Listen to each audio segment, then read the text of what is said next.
यह कहानी है एक बंदर की, जो इंसानों की दुनिया में जीते हुए भी उनसे कहीं ज्यादा वफादार और मोहब्बत करने वाला था।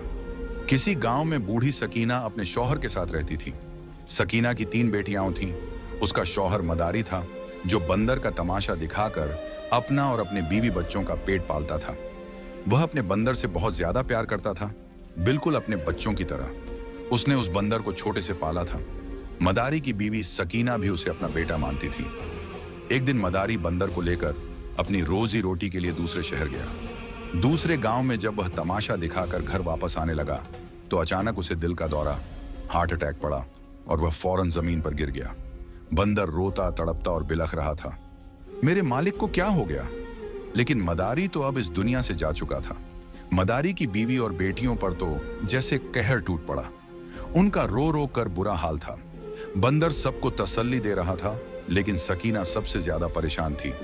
मेरी जवान जहान बेटियां हैं, मैं अब इन्हें कैसे पालूंगी? मेरे तो सर की छत ही ना रही। चलो और कुछ नहीं, इनका बाप अपनी बेटियों के लिए इज्जत से 2 वक्त की रोटी तो लाता था। कुछ दिन बाद सब्र और शुक्र करके सकीना ने फैसला किया कि वह अपने गांव में समोसे बेचेगी और उसका प्यारा बेटा बंदर उसकी मदद करेगा। बंदर सकीना की परेशानी को अच्छी तरह समझ रहा था। उसने सकीना के हाथ पर अपना हाथ रखकर उसे तसल्ली दी। यह इशारा था कि वह एक बेटा बनकर उसका साथ देगा। सकीना ने इधर उधर से कुछ पूंजी जमा की और समोसे बनाने का सामान ले आई। पूरी रात जागकर उसने और बंदर ने समोसे तैयार किए। जब दिन का उजाला फैला तो सकीना ने समोसों का थाल उठाकर बंदर के सिर पर रखा और खुद घर से बाहर निकल आई। उसने अपनी तीसरी बेटी को भी अपने साथ लिया। तीनों बेटियां जवान और खूबसूरत थीं। सकीना, बंदर और उसकी बेटी चलते हुए बाजार तक आए।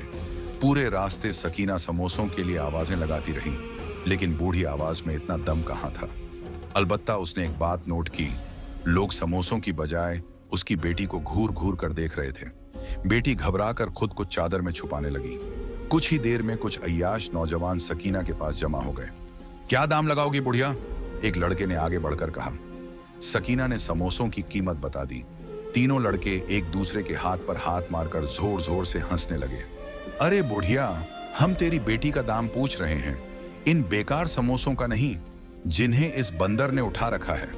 ये समोसे तो इसी बंदर को खिला दे। लड़के ने जबरदस्ती एक समोसा उठाकर बंदर के मुंह में ठूंस दिया और दूसरे ने आगे बढ़कर सकीना की बेटी को पकड़ लिया। सकीना बुरी तरह घबरा गई। उसकी बेटी भी घबराकर चिल्लाने लगी। बंदर को यह सब देखकर शदीद गुस्सा आया। उसने सिर पर रखे समोसों का थाल जमीन पर फेंका और एकदम उन लड़कों पर झपट पड़ा। लड़के बंदर को यूं हमला करते देख घबरा गए। बंदर ने अपने लंबे लंबे नाखूनों से लड़कों को बुरी तरह घायल कर दिया, लेकिन खींचतान में सकीना की बेटी के कपड़े फट गए। वह सख्त शर्मिंदा हो रही थी और बुरी तरह रो रही थी। लोग उनके पास जमा होकर तमाशा देख रहे थे। लड़के जख्मी होकर भाग गए, लेकिन सकीना का दिल चाहता था कि वह अपनी किस्मत पर मातम कर ले।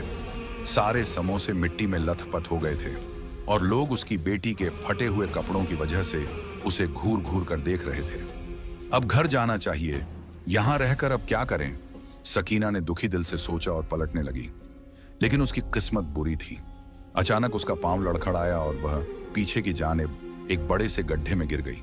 सकीना के हलक से एक कराहती चीख निकली।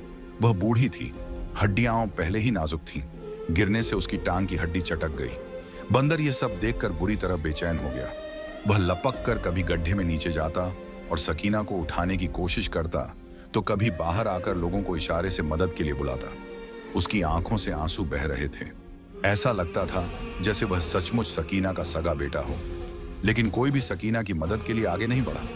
लोग तो बस उसकी बेटी पर निगाहें जमाए खड़े थे। आखिर थक हार कर बंदर खुद ही गड्ढे में उतरा और सकीना को पकड़कर खींच खांच कर बाहर निकाला। सकीना की टांग बुरी तरह जख्मी हो चुकी थी। वह पांव जमीन पर रखती तो कराह उठती। उसी मजमे में एक दरमियानी उम्र का आदमी खड़ा था। वह बड़ी गहरी नजरों से यह सारा माजरा देख रहा था। वह अचानक आगे बढ़ा और बोला, रुक जाओ ए बंदर, तुम इस औरत को लेकर कहां जाओगे? बंदर, जो सकीना को उठाने की कोशिश में हलकान हुआ जा रहा था, हांफने लगा। उसने इशारे से उस आदमी को बताया कि उनका घर कुछ ही दूरी पर है। आदमी ने बंदर को मशवरा दिया, यहाँ पास ही मेरा ठेला खड़ा है जिस पर मैं सब्जियां लाद कर पूरे गांव में बेचता हूँ। तुम इस पर अपनी माँ को यहाँ से ले जाओ। उस आदमी ने बंदर की मदद की, सकीना को ठेले पर चढ़ाया और उनके घर की जानिब चल पड़ा। सकीना की बेटी भी खुद को छुपाने की कोशिश करते हुए घर तक पहुंची। आदमी तो सकीना को घर छोड़कर चला गया, मगर उसकी तीनों बेटियां उसके इर्द गिर्द इकट्ठी होकर फूट फूट कर रोने लगीं। सकीना की आंखों में आंसू थे। बंदर से उसकी परेशानी और बेचैनी देखी नहीं गई। वह अचानक लपक कर घर से बाहर निकला और पास के डॉक्टर को हाथ पकड़कर घसीटते हुए घर ले आया। डॉक्टर ने घर आते ही सकीना की टांग का मुआयना किया और मायूसी से बोला, सकीना की टांग की हड्डी टूट गई है। मुझे यकीन है कि बड़े डॉक्टर को फीस देने के लिए आपके पास पैसे नहीं होंगे। मैं अपने साधनों से इनका इलाज करा देता हूं, लेकिन अब ये 3 महीने तक चलने फिरने के लायक नहीं रहेंगी। डॉक्टर की बात सुनकर सभी के चेहरे उतर गए। कमाने का एकमात्र जरिया तो अब सकीना ही थी। अगर वही चारपाई पर पड़ जाती तो कमाता कौन? लेकिन उसका इलाज भी जरूरी था। बंदर ने डॉक्टर के हाथ पर अपना हाथ रखकर सर हिलाया। डॉक्टर ने अपनी गाड़ी मंगवाई और सकीना को अस्पताल ले गया। वह डॉक्टर नेक दिल आदमी था और सकीना के शौहर का पुराना वाकिफ था। उसने अपनी जेब से ही सकीना की मरहम पट्टी करवा दी। सकीना प्लास्टर चढ़वाकर वापस आई तो चारपाई की होकर रह गई। घर में बैठी जवान बेटियों का बोझ और दिन रात के फाकों ने उसकी सेहत तेजी से गिरानी शुरू कर दी। बंदर यह सब खामोशी से देखता रहा, मगर कुछ न कर सका। आखिर एक दिन उसके सब्र का पैमाना लबरेज हो गया। जो समोसे अम्मा सकीना ने बनाकर बेचने थे, अब वह मैं बेचूंगा। बंदर ने दिल ही दिल में अहद किया और लपक कर किचन में जा पहुंचा। समोसे बनाने का सामान पड़ा हुआ था। किस्मत अच्छी थी, लिहाजा उसने जल्दी जल्दी समोसे बनाना शुरू कर दिए। तमाम रात जागकर वह समोसे बनाता रहा। सुबह के करीब जब उसके समोसे तैयार हुए तो वह जल्दी से उनका थाल सजाकर घर से बाहर निकल गया। घर से बाहर निकलने से पहले उसने इशारे से सकीना की तीनों बेटियों को मना किया कि बिला जरूरत घर से बाहर ना निकलना। थाल उठाकर जब वह गली में निकला तो बच्चे उसे देखकर जोर जोर से हंसने लगे। अरे वो देखो, बंदर आज एक नया तमाशा दिखा रहा है, आओ इसकी दुम खींचते हैं। बच्चों ने एक दूसरे से कहा। बंदर घबरा गया। बच्चों ने उसे चारों तरफ से घेर लिया। वह एक तरफ हटता तो दूसरा बच्चा उसकी दुम पकड़ने की कोशिश करता। खुद को बचाता तो समोसे गिरने लगते। वह परेशान हो गया। आखिर उसने समोसों का थाल जमीन पर रखा और जोर से दौड़ लगाकर बच्चों को डराने लगा। बच्चे घबराकर दूर भाग गए। बंदर इतनी सी कोशिश में हांफ गया था। उसने समोसों का थाल फिर से उठाया और गली गली फिरता हुआ आवाजें देने लगा। लोग उसकी आवाज सुनते तो मुड़कर दिलचस्पी से उसे देखने लगते। अरे ये देखो, ये कैसा बंदर है जो सर पर समोसे रखकर बेच रहा है। लोग रुक रुक कर तमाशा देखने लगते, मगर कोई समोसे खरीदने पर तैयार न था। एक बच्ची ने समोसे देखकर अपने बाप से जिद की, अब्बू मुझे यह वाला समोसा खाना है जो ये बंदर बेच रहा है। बच्ची ने कहा तो बंदर ने झट से थाल में से समोसा उठाकर बच्चे की तरफ बढ़ा दिया, लेकिन वो आदमी उछलकर 2 कदम पीछे हट गया। हाय, किस कदर गंदा बंदर है, हटाओ, पीछे करो अपना ये समोसा। ना जाने कैसे गंदे हाथों से बनाकर लाया है, मुझे घिन आ रही है। भला जानवरों के हाथों से बनी चीज कौन खाएगा? आदमी ने बंदर को हिकारत से देखा और उसे दूर भगा दिया।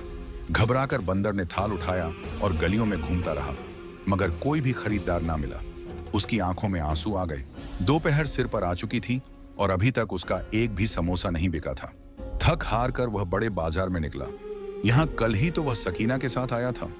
बाजार में फिरते फिरते वह ग्राहक ढूंढने लगा, मगर कोई उसके समोसे ना खरीदता, बल्कि लोग उसे हंसी का पात्र बना रहे थे और दूर भगा देते थे। शाम ढलने लगी। थक हार कर बंदर समोसों का थाल जमीन पर रखकर एक पत्थर के ऊपर बैठ गया। उसकी आंखों से आंसू बहने लगे। आज अगर समोसे ना बिके तो घर में पकाने के लिए भी कुछ ना होगा। अम्मा और बहनें भूखे सोएंगी। यह ख्याल बंदर को चैन ना लेने देता था।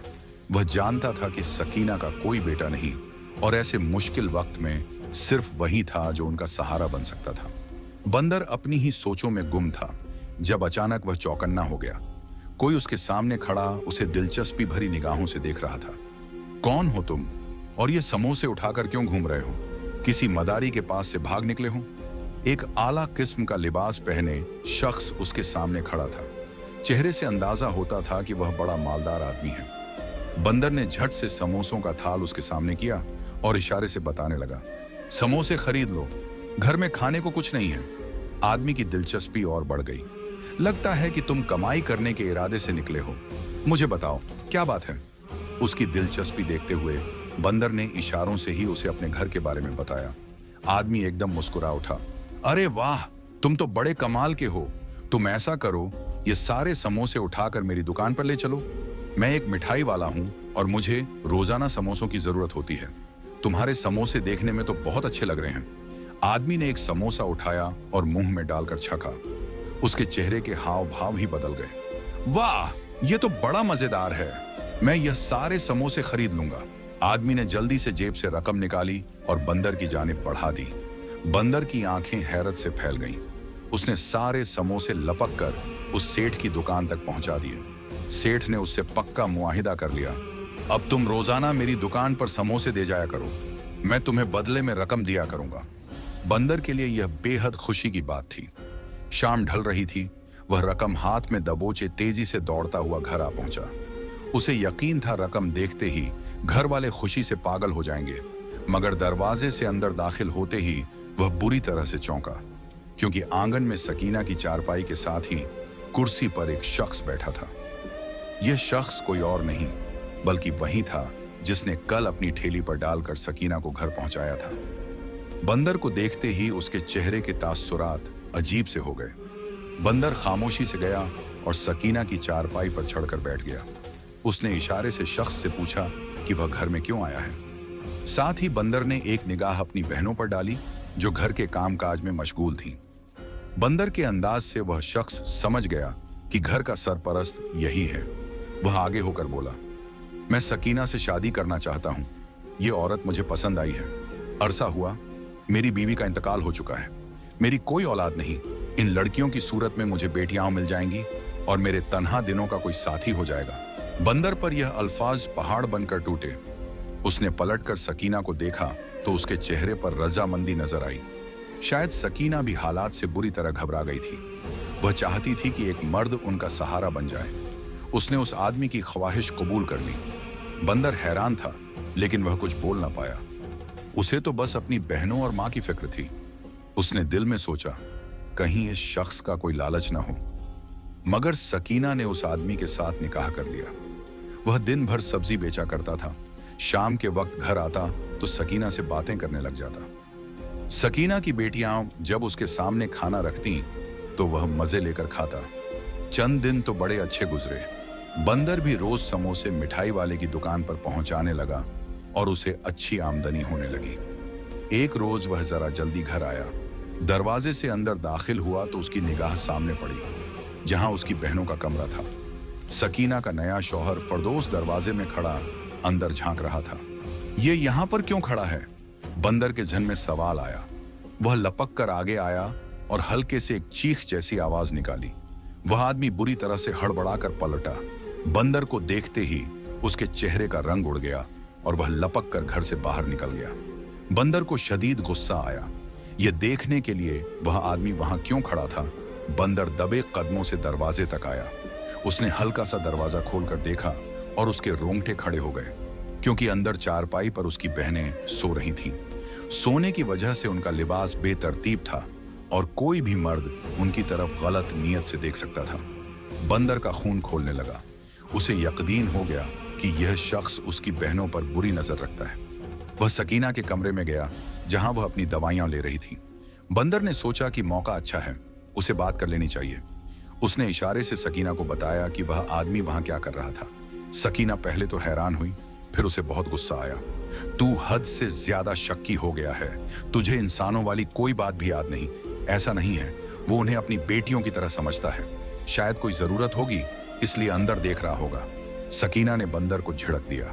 वह अपने नए शौहर पर बहुत भरोसा करने लगी थी। बंदर बुझी हुई दिल से घर से बाहर निकल आया, लेकिन अब उसने पक्का इरादा कर लिया कि वह हर वक्त फरदोस पर नजर रखेगा। फरदोस ठेला लेकर जाता तो शाम गए ही वापस आता। बंदर की पूरी कोशिश होती कि उसके आने से पहले वह घर में पहुंच जाए। फरदोस भी जब घर में बंदर को घूमते फिरते देखता तो उसका मुंह कड़वा हो जाता। बंदर की अब पूरी कोशिश थी कि वह जल्द से जल्द अपनी बहनों के रिश्ते ढूंढकर उनकी शादियां करवा दे। उस दिन बंदर समोसे का थाल लेकर मिठाई वाले की दुकान पर पहुंचा तो वहां एक खूबसूरत सा नौजवान खड़ा था। बंदर को देखते ही उसने प्यार से उसकी जानिब हाथ बढ़ाया। कैसे हो दोस्त? बंदर को बड़ा अच्छा लगा। उसने इशारे से मिठाई वाले से पूछा, ये कौन है? तो वह हंस दिया, अरे ये मेरा बेटा है और 2 बेटे और भी हैं। ये तीनों जुड़वा हैं। आजकल मैं इनकी शादी करवाने के लिए लड़कियां ढूंढ रहा हूं। सेठ की बात सुनकर बंदर खिल उठा। यह तो बड़ी अच्छी बात है। मेरी 3 बहनों की शादी अगर इस मिठाई वाले के घर हो जाए तो कितना अच्छा होगा। लड़के भी बड़े शरीफ लग रहे हैं। बंदर ने दिल ही दिल में सोचा, लेकिन यह आदमी बगैर दहेज के अपने बेटों की मेरी बहनों से शादी नहीं करवाएगा। बंदर के चेहरे पर परेशानी फैल गई। समोसे बेचकर वह रकम तो कमा लेता था, लेकिन उन पैसों से घर का खर्च ही बड़ी मुश्किल से पूरा होता। वह तमाम दिन सोच और परेशानी में गुजारता रहा। वह बहनों को ज्यादा दिन घर में नहीं रख सकता था। उनकी इज्जत और जान दोनों ही खतरे में थी। सोचते सोचते वह बढ़ई के पास जा पहुंचा, जो घर का साजो सामान बनाने का काम करता था। बंदर को अपनी दुकान में देखकर वह जोर से हंसा, लेकिन बंदर ने इशारे से उससे पूछा, एक दहेज का सामान बनाने के लिए उसे क्या क्या चाहिए? बढ़ई ने बड़े आराम से बता दिया, सारी लकड़ियां मेरी होंगी तो बड़ा महंगा बनेगा। हाँ, अगर तू लकड़ियां ले आए तो मैं तुझे मुफ्त में सामान बना दूंगा। बढ़ई ने तो मजे से कह दिया, लेकिन बंदर का दिमाग रोशन हो गया। अगले दिन समोसे मिठाई वाले की दुकान पर पहुंचाते ही वह लपक कर करीब के जंगल में जा पहुंचा। वहां ऊंचे ऊंचे दरख्तों के तने थे। बंदर घर से साग काटने वाली दरांती लेकर गया। उसने एक एक करके दरख्तों को गिराने का काम शुरू कर दिया। काम मशक्कत भरा था, लेकिन बंदर दरख्त गिराता और उनकी लकड़ियां काटने लगता। दहेज के साजो सामान की फिक्र हटी तो बंदर को एक और फिक्र हुई। शादी के रोज यकीनन बहुत से मेहमानों को खाना भी खिलाना होगा। उनके घर में तो दाल रोटी बड़ी मुश्किल से पूरी होती थी। बंदर सर पकड़े बाजार में बैठा था जब एक आदमी ने उसे गले से पकड़ लिया।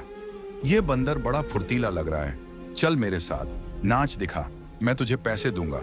उस आदमी ने कहा, मैं एक मदारी हूं, बिल्कुल बंदर के पहले मालिक की तरह। बंदर ने उस आदमी की तरफ अपना हाथ बढ़ाया और इशारे से पूछा, वह कितने पैसे देगा? मदारी ने उसे रोज मिलने वाली रकम का आधा हिस्सा बताया। बंदर खुश हो गया। उस रकम को मैं जमा करके बहनों की शादी के दिन खाना पकवा लूंगा। वह समोसे सेठ की दुकान पर पहुंचाते ही उस मदारी के साथ निकल पड़ता। वह उसे गलियों गलियों, मोहल्ले मोहल्ले में नचाता रहता। नाचते नाचते बंदर थकने लगता। उसके पैरों तले से खून रिसने लगता, लेकिन रकम की लालच में वह पूरे गांव का एक चक्कर लगा लेता। उसी मदारी के साथ नाचते हुए उसे पता चला कि उसका बेटा शादी ब्याह के खाने पकाता है। बंदर खुशी से उछल पड़ा। उसने उस आदमी के साथ मुआहिदा किया, जब मैं अपनी बहनों की शादी करूंगा तो यह आदमी मेरी बहनों की शादी का खाना मुफ्त में पकाएगा। यूं बदले में वह रोजाना की रकम उससे नहीं लेगा। मदारी को भला क्या एतराज हो सकता था? वह मुफ्त में बंदर को नचाने लगा। बंदर पूरे गांव का चक्कर लगाकर सीधा जंगल जा पहुंचता। एक एक करके लकड़ियां काटता और जब शाम ढलने लगती तो पूरा दिन गुजर जाता। फिरदौस के घर आने का वक्त होता तो बंदर जल्दी से काम अधूरा छोड़कर घर वापस आ जाता। फिरदौस को उसकी मौजूदगी में मौका नहीं मिल रहा था। वह दिन ब दिन तिलमिलाया हुआ रहने लगा, जबकि दूसरी जानिब बंदर दिन रात इसी कोशिश में था कि जल्द से जल्द लकड़ी कट जाए तो वह बहनों का दहेज बना ले और फिर उनकी शादी की बात करे। फिरदौस को बंदर को देखकर बड़ा गुस्सा आता था, क्योंकि वह पूरी रात जागकर समोसे बनाता रहता और साथ साथ बहनों की निगरानी भी करता था। सुबह फिरदौस जब घर से चला जाता तब बंदर समोसों का थाल लेकर बाजार की जानिब निकलता। उस वक्त सकीना जाग जाया करती थी। फिरदौस को मौका नहीं मिल रहा था कि वह सकीना की बेटियों पर हाथ डाल सके। बंदर रोजाना थाल पहुंचाने के बाद खुद जंगल पहुंच जाता। रफ्ता रफ्ता उसने इतनी लकड़ियां काट ली थीं कि तीनों बहनों का दहेज आसानी से बन सकता था। जिस दिन उसने आखिरी बहन के दहेज की लकड़ियां मुकम्मल की, वह बड़ा खुश था। कल सुबह आकर यह सारी लकड़ियां बढ़ई की दुकान पर पहुंचा दूंगा, फिर जल्द ही बहनों का रिश्ता मिठाई वाले से मांग लूंगा। बंदर ने खुशी खुशी सोचा और घर वापस आ गया। उसी दिन फिरदौस बड़ी देर तक अपनी चारपाई पर बैठा बंदर को घूरता रहा। बंदर भी सुबह के लिए समोसे बनाता रहा। दोनों रात भर जागते रहे। सुबह सकीना को डॉक्टर के पास लेकर जाना था। बड़ी दोनों बहनों ने छोटी से कहा, तू होशियार है, बाहर के रास्तों का भी खूब पता है। माँ को तू ले जा, हम घरदारी का काम कर लेंगे। छोटी बेटी मान गई। बंदर को उस रोज बढ़ई के पास जाना जरूरी था। ध्यान से जाना, मुझे काम ना होता तो मैं जरूर जाता। बंदर ने अपनी छोटी बहन के सर पर हाथ रखकर इशारा किया और खुद थाल उठाकर लपक कर बाहर निकल गया। मिठाई वाले को थाल देते ही वह जंगल की जानिब दौड़ा, लेकिन जंगल में दूर से ही धुएं के गहरे गहरे बादल उमड़ रहे थे। लोग दौड़ते हुए जंगल से दूर आ रहे थे। बंदर बुरी तरह से घबरा गया। यह सब क्या हो गया? वहां तो मेरी लकड़ियां पड़ी थीं। बंदर घबरा कर दौड़ते हुए जंगल की जानिब जाने लगा। अरे वह देखो, बंदर जंगल में जा रहा है, रोको उसे, वहां तो आग लगी हुई है। लोग चिल्ला चिल्ला कर उसे पुकारने लगे, लेकिन बंदर अंधाधुंध जंगल में जा घुसा। वहां पहुंचते ही उसकी आंखें हैरत से फैल गईं। पूरे जंगल में जगह जगह आग लगी हुई थी। धुएं के गहरे बादल उठ रहे थे। जहां उसने सूखी लकड़ियां काटकर ढेर की सूरत में जमा की थीं, वहां सबसे ज्यादा आग लगी थी। शायद मौसम की गर्मी से जंगल में आग भड़क उठी थी। बंदर हड़बड़ा गया। उसके लबों से चीख निकल गई। यह तो मेरी बहनों का जहेज है। वह लपक कर आगे बढ़ा और आग में कूदकर लकड़ी उठाने की कोशिश करने लगा, मगर लकड़ियां जल चुकी थीं। आग बुझाने वाले लोग जंगल में दाखिल हुए तो बंदर को देखकर चौंक गए। अरे उसे रोको, बंदर को पकड़ो, बेचारा मर जाएगा, शायद उसका घर यहां है। लोग चीखने लगे। किसी ने आगे बढ़कर उसे पकड़ा। वह बुरी तरह से रोते हुए लकड़ियां बचाने की कोशिश कर रहा था। उसकी खाल जगह जगह से जल गई थी। बंदर रो रहा था, चिल्ला रहा था, मुझे छोड़ दो, मेरी बहनों का जहेज जल गया है, अब उनकी शादी कैसे होगी? लोग उसकी जुबान समझ नहीं पा रहे थे। उन्होंने उसे उठाकर जंगल के बाहर फेंक दिया। बंदर फूट फूट कर रोता हुआ घर वापस आ गया। घर के दरवाजे से दाखिल हुआ ही था कि अचानक एक जोरदार चीख सुनाई दी। बंदर घबराकर सामने देखता है तो फर्द उसकी बड़ी बहन को दबोचकर कमरे के अंदर ले जा रहा था, जबकि दूसरी बहन फर्द को रोकने की कोशिश कर रही थी। आज तो तेरा वह मनहूस बंदर भी घर नहीं है और बूढ़ी सकीना भी बाहर गई है। आज तो तुझे छोड़ूंगा नहीं। फर्द किसी बदमस्त हाथी की तरह उसे घसीट रहा था। बंदर की आंखों में खून उतर आया। उसके हाथ में लकड़ी काटने वाली दरांती थी, जिसे लेकर वह जंगल जाता था। उसने आव देखा न ताव, दरांती फर्द की तरफ उछाल दी। बंदर के हाथ में ताकत थी। दरांती सीधा फर्द के सिर में जा लगी। खून का फव्वारा छूट पड़ा और वह वहीं सिर पकड़कर जमीन पर बैठ गया। बंदर की बहन जो पीछे खड़ी थी, उसने भी मौका गनीमत जाना और चूल्हे में पड़ी हुई लकड़ी उठाकर फर्द के सिर पर जोरदार वार किया। फर्द तड़प उठा, लेकिन उसने देख लिया कि यहां उसकी दाल गलने वाली नहीं है। सिर पर हाथ रखे वह बिलबिलाता हुआ बाहर भाग गया।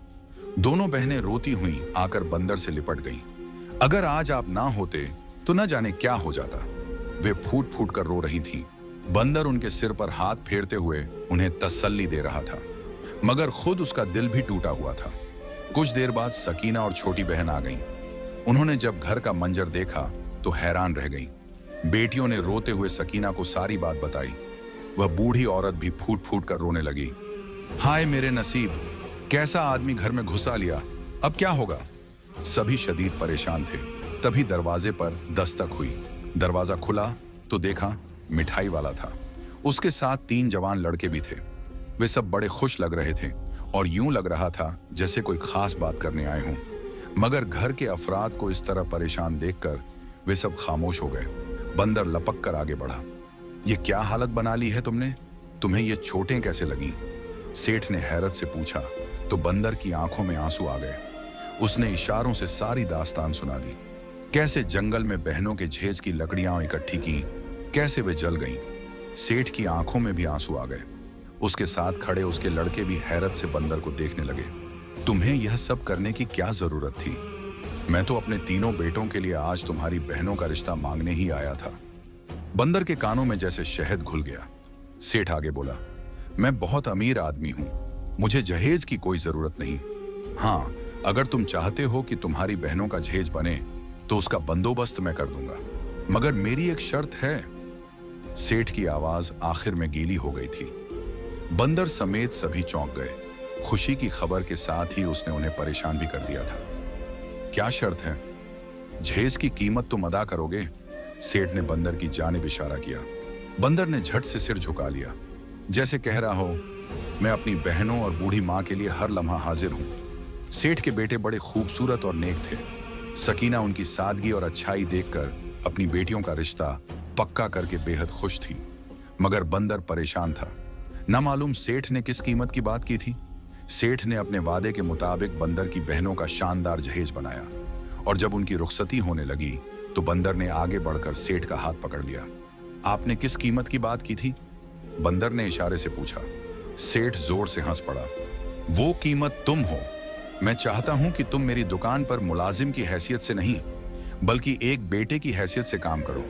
मैंने देख लिया कि आजकल के जमाने में अपनी सगी औलाद भी इतनी काबिल और मोहब्बत करने वाली नहीं होती जितना कि तुम हो। ऐसी वफादारी तो ढूंढने से भी नहीं मिलती। आज से तुम मेरे बेटे हो। सेठ ने बंदर के सर पर हाथ रखा तो बंदर की आंखों में आंसू भर आए। ऐसी कीमत तो मैं खुशी खुशी चुकाने को तैयार हूं। बंदर की तीनों बहनें अपने घरों में सुखी और खुशहाल थीं। वे अपनी मां को भी अपने साथ ले गई थीं, और बंदर, वह किसी बेटे की तरह सेठ की दुकान पर काम करता रहा। उसने अपने नए घराने के साथ पूरी तरह वफादारी निभा दी थी।